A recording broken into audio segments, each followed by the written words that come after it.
చెప్పు ఝాన్సీ, నీ మనసులో ఉన్న బాధకి గల కారణమేంటో నాకు చెప్పు. నేను దాన్ని తెలుసుకోవాలనుకుంటున్నాను.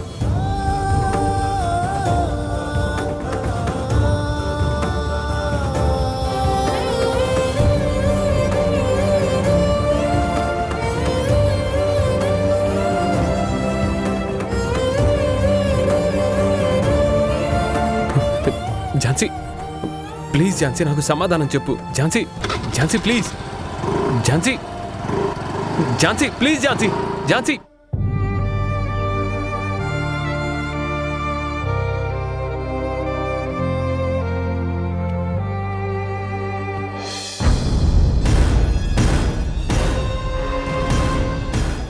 నేను నిన్ను చూసి కూడా ఝాన్సీ అనుకున్నానంటే నా కళ్ళెప్పుడు ఝాన్సీనే చూస్తున్నాయని అర్థం. పెద్దలు బలవంతం చేశారని పెళ్లికి ఒప్పుకోవడం కాదు, మనం చేసుకోబోతున్న వాళ్ళ మీద మనసు నిండా ప్రేమ ఉండాలి. దీన్ని నువ్వు అర్థం చేసుకుంటే మన ఇద్దరి జీవితాలు బాగుంటాయి ప్రియాంక. ఝాన్సీ, ఝాన్సీ, నేను నీకు గౌతమ్ గారిని దూరం చేసి ఎంగేజ్మెంట్ ఫిక్స్ చేసుకున్నాను, కానీ మనశ్శాంతి లేకుండా చేసేస్తున్నావు. ఛా!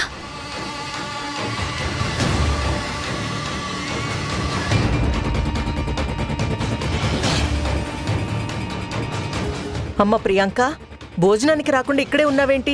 పద, మేమందరూ నీకోసం వెయిట్ చేస్తున్నాం. అత్తయ్య, గౌతమ్ సార్ ఉన్నారా? లేదమ్మా, ఏదో కేసు విషయం అని అర్జెంటుగా బయటికెళ్ళాడు. అత్తయ్య, నిజంగానే కేసు విషయంలో వెళ్లారా లేదా ఝాన్సీని కలవాలని తన దగ్గరికి వెళ్లారా? అదేంటి ప్రియాంక అలా మాట్లాడుతున్నావు? గౌతమ్ ఝాన్సీ దగ్గరికి ఎందుకు వెళ్తాడు? ఎందుకు వెళ్ళాడత్తయ్య? ఇందులో ఆశ్చర్యపడాల్సిన అవసరమేముంది? మీరే చూశారు కదా, ఎంగేజ్మెంట్ నాతో ఫిక్స్ చేసుకుని నేను ఎదురుగా ఉన్నా నాలో కూడా ఆ ఝాన్సీని చూస్తున్నాడు.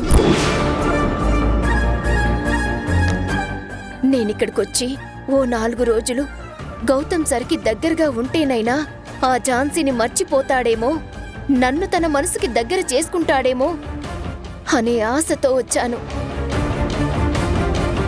కానీ ఇప్పుడు అది చూస్తుంటే జరిగేలా లేదు. ఇలా అని నేననడం కాదు, మీరందరూ చూశారు కదా, తన మనసులో ఇంకా ఝాన్సీనే ఉందని చెప్పాడు కదా. అయినా అత్తయ్య, తన మనసులో ఇంకా ఝాన్సీనే ఉంటే నన్ను పెళ్లి చేసుకుంటాడని నేనెలా నమ్మాలి? గౌతమ్ సార్ని నేను ప్రేమించిన మాట వాస్తవమే, కానీ ఆయనతో పెళ్లి చేస్తారు. మీరిచ్చిన మాట మీద గౌరవంతో నేను ఈ ఎంగేజ్మెంట్కి ఓకే చెప్పాను.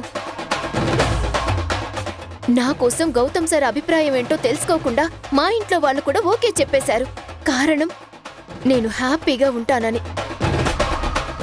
కానీ ఇప్పుడు అది చూస్తుంటే నాకు అలా అనిపించడం లేదత్తయ్య. అత్తయ్య, గౌతమ్ సార్ ఇలా మాట్లాడడం కరెక్ట్ కాదు.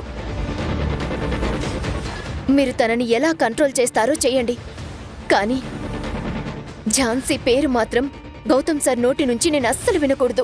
ప్రియాంక, నువ్వు చెప్పిందంతా నిజమే, కానీ నేను నీకు గౌతమ్కి పెళ్లి చేయాలని నిర్ణయించుకున్నాను కాబట్టే వాడి ప్రమేయం లేకపోయినా ఎంగేజ్మెంట్కి ఫిక్స్ చేశాను. వాడిప్పుడు ఝాన్సీ గురించి ఆలోచిస్తూ ఉండొచ్చు, కానీ పెళ్లి మాత్రం నిన్నే చేసుకుంటాడు.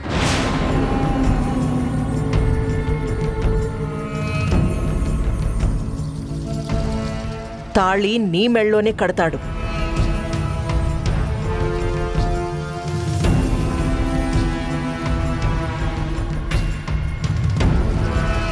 అయినా గౌతమ్ నిన్ను ఏదో అన్నాడని, ఏదో ఊహించేసుకున్నాడు అని నువ్వు బాధపడ్డానికి కాదు, వాడి మనసుని మార్చుకుని పూర్తిగా నీకు దగ్గర చేసుకోవడానికి వచ్చావు.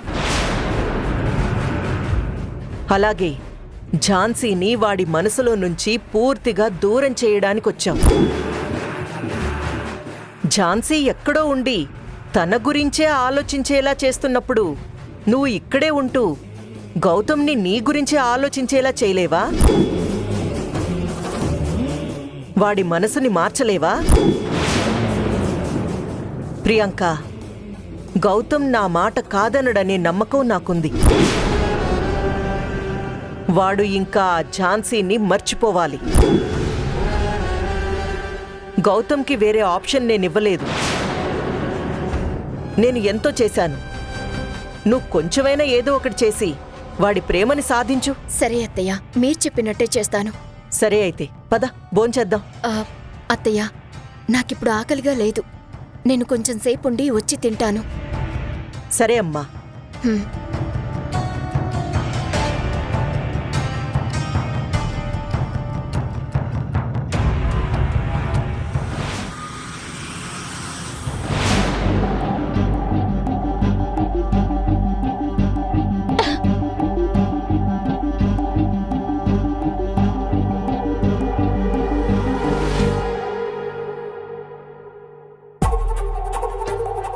కవిత, కవిత, కవిత, కవిత, లే కవిత,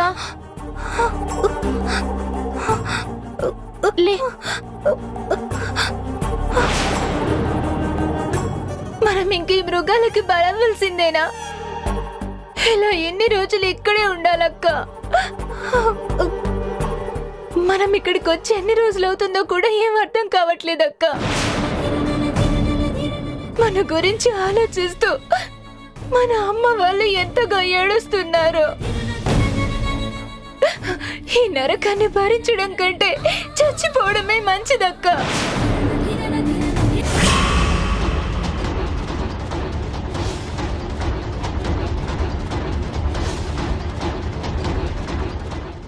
పెట్రోల్ బంక్ లో పనిచేస్తుంటేనే ఈ సమాజం నన్ను ఎలా చూసిందో, ఎన్ని మాటలందో నాకు తెలుసక్క. నేను వాటిని ఏ రోజు పట్టించుకోలేదు. కారణం నా తల్లిని బతికించుకోవడానికి నాకు వేరే మార్గం లేదు. అలాంటిది ఇప్పుడు నా తల్లిని కూడా చూడలేని పరిస్థితి. అందుకే నాకు ఈ జీవితం వద్దక్క. ఇక నేను బతకలేనక్క. నేను బతకలేను. ప్లీజ్, నేను చెప్పేది వదలక్క. ఇప్పుడు నీ పరిస్థితి ఎలా ఉందో నా పరిస్థితి కూడా అలాగే ఉంది. నాకు కూడా జీవితం అంటే విరక్తి కలిగింది. కానీ మనం బ్రతకాలి. మన కోసం కాకపోయినా మన కుటుంబం కోసమైనా జీవించాలి.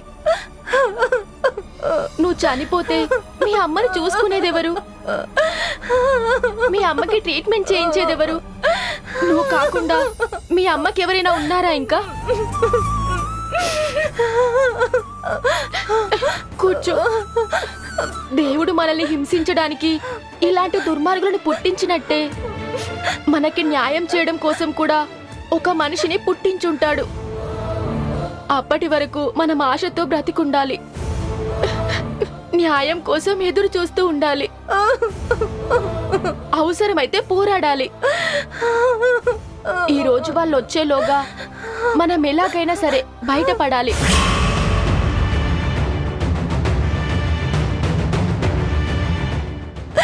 కానీ ఎలా అక్క? ఎలా అని ఆలోచిస్తూ కూర్చుంటే సరిపోదు. ఎలాగైనా వెళ్ళడానికి ఒక మార్గం చూడాలి మనం.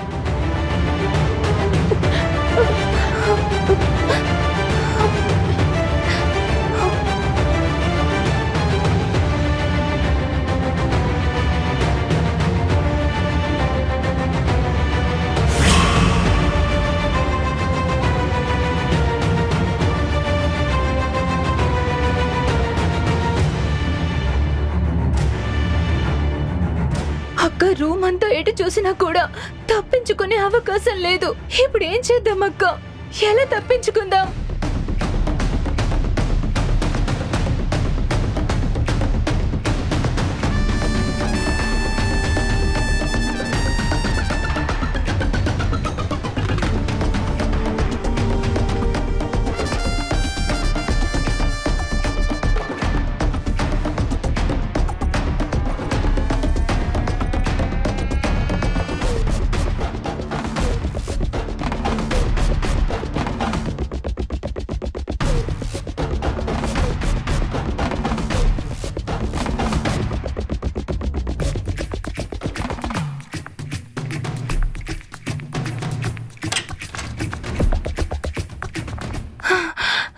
పద.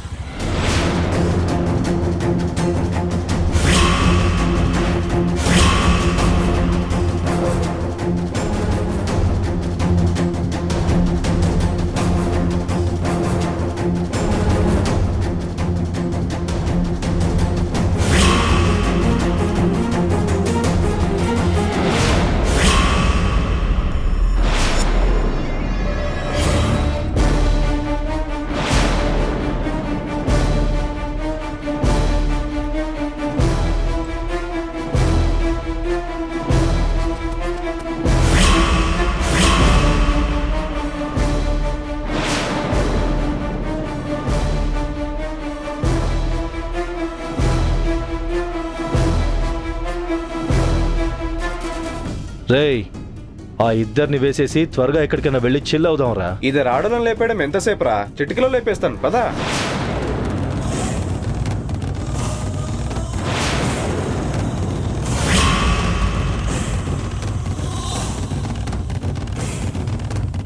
రే మామ, వీళ్ళు తప్పించుకున్నట్టున్నారా?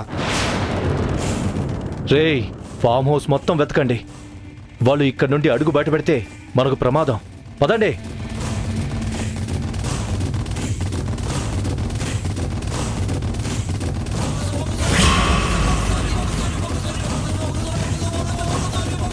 రేయ్ నువ్వు అటెళ్ళు, రేయ్ నువ్వు బ్యాక్ వెళ్ళు.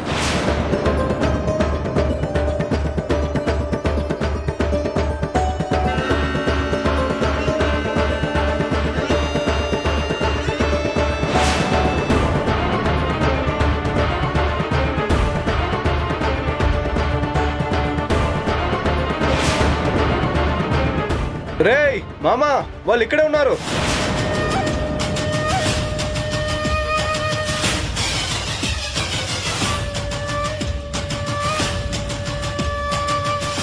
రేయ్, వీళ్ళిద్దరు ఇక్కడి నుంచి తప్పించుకోవాలని చూశారా?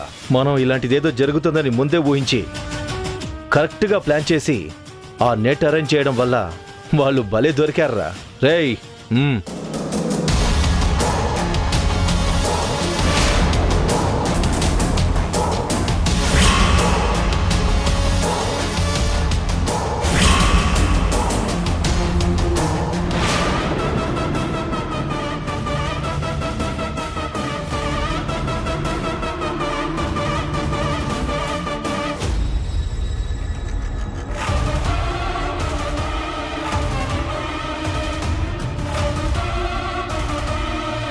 ప్లీజ్ మీకు దండం పెడతాం, మమ్మల్ని వదిలేయండి. ఏంటి పారిపోవాలని ట్రై చేసి మమ్మల్ని చూడగానే డ్రామాలు ఆడుతున్నారా? మా నుంచి తప్పించుకొని ఇక్కడి నుంచి వెళ్ళిపోదామనేనా? అయినా పారిపోయేంత శ్రమ మీకెందుకులే, నేనే పంపిస్తాను. మేం కూడా మీకు రిటర్న్ గిఫ్ట్ ఏదో ఒకటి ఇవ్వాలి కదా. అందుకే మిమ్మల్ని ఇక్కడి నుంచి పంపించేద్దామని డిసైడ్ అయ్యాను.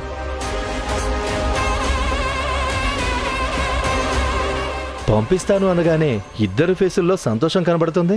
నేను పంపిస్తాను అన్న మాట వాస్తవమే, కానీ బయటకు కాదు, పైకి.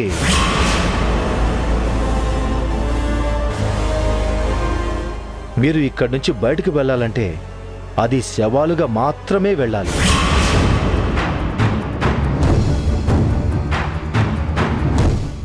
సార్ ప్లీజ్ మమ్మల్ని వదిలేయండి, మమ్మల్ని వదిలేయండి సార్. రే మామా, ఇంకా చూస్తారేంట్రా? ఇద్దరిని లేపేయండి, తర్వాత ఇద్దరిని ఇక్కడే పూడ్చిపెడదాం.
రే, ఎవడ్రా వీడు?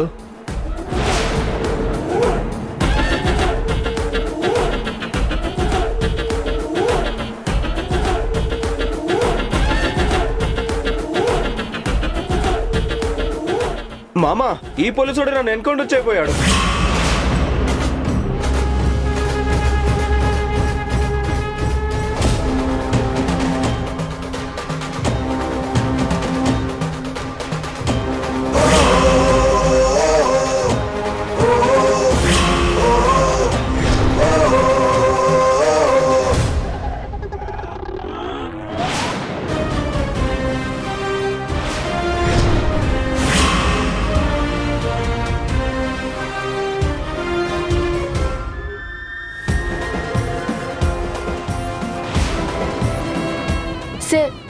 వదిలిపెట్టొద్దు. వీళ్ళు మాకు చాలా దారుణంగా నరకం చూపించారు. ఇలాంటి వారిని ఊరికే వదిలిపెట్టొద్దు సార్. భయపడకండి, ఏం కాదు. నేను వచ్చాను కదా.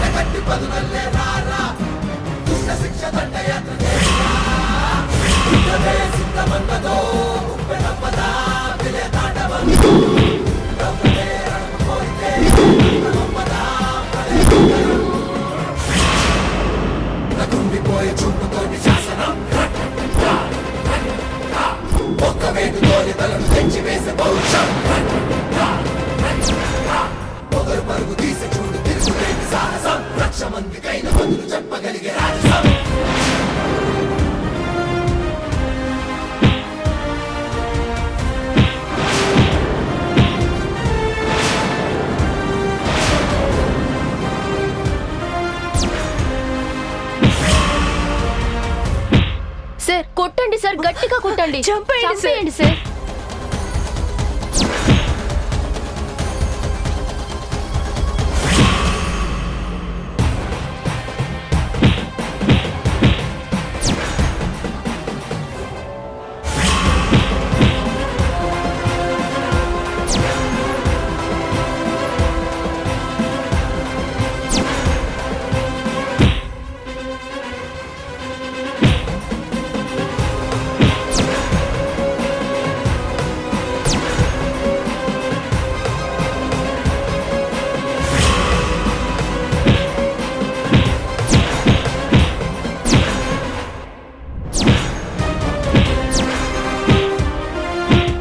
రేయ్!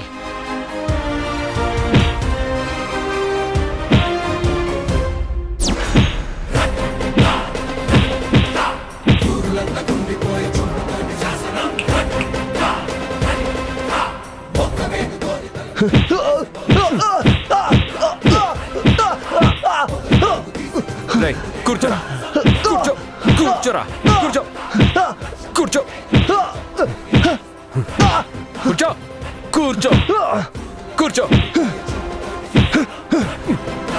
షర్ట్ తీరా, తీరా. ఏయ్,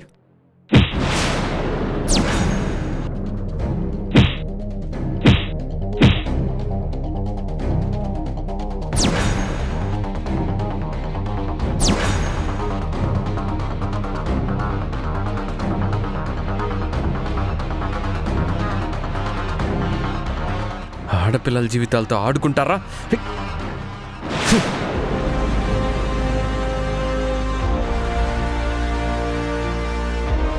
సార్ సమయానికి దేవుళ్ళ వచ్చి మమ్మల్ని కాపాడారు. మాకు జరిగినట్టు ఇంకే ఆడపిల్లకి జరగకూడదు సార్. వీళ్ళకి శిక్ష పడేలా చేయండి సార్, లేదంటే మళ్ళీ ఏమైనా చేస్తారని భయమేస్తుంది సార్. భయపడకండి. ఈ గౌతమ్ ఉండగా వీళ్లే కాదు, వీళ్ళ బాబులు వచ్చినా మిమ్మల్ని ఏమీ చేయలేరు.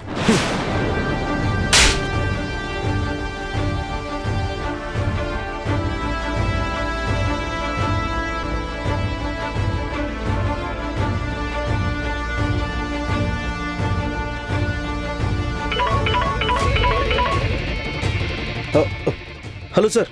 రాజుగారు, కవిత, ఐశ్వర్య దొరికారు. మీరు వెంటనే ఫోర్స్ని తీసుకొని రవిచంద్ర ఫామ్ హౌస్కి వచ్చేయండి. ఈ ఫామ్ హౌస్ని సీజ్ చేయాలి. అలాగే రవిచంద్ర కొడుకుని, అతని ఫ్రెండ్స్ని అరెస్ట్ చేయాలి. వచ్చేటప్పుడు మీడియా కూడా ఇన్ఫార్మ్ చేసిరండి. ఓకే సార్, ఇమీడియట్గా వస్తున్నాం sir.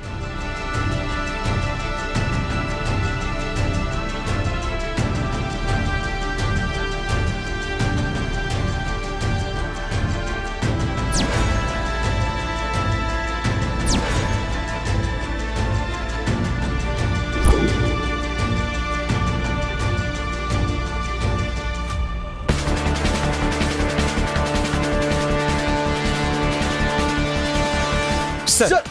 Madhav garu, sir, media ఎక్కడ? On the way sir. Constables, వీళ్ళని తీసుకెళ్ళండి.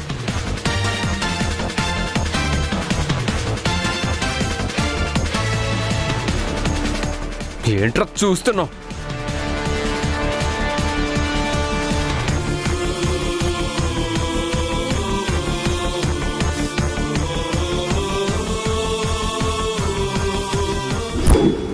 Breaking news. బాధితులకు భరోసా, న్యాయానికి మరో పేరు SI Gautam. Business magnate Ravichandra కొడుకు మరియు అతని స్నేహితులు కలిసి కవిత, ఐశ్వర్య అనే ఇద్దరు యువతులపై అభియోగం మోపబడింది.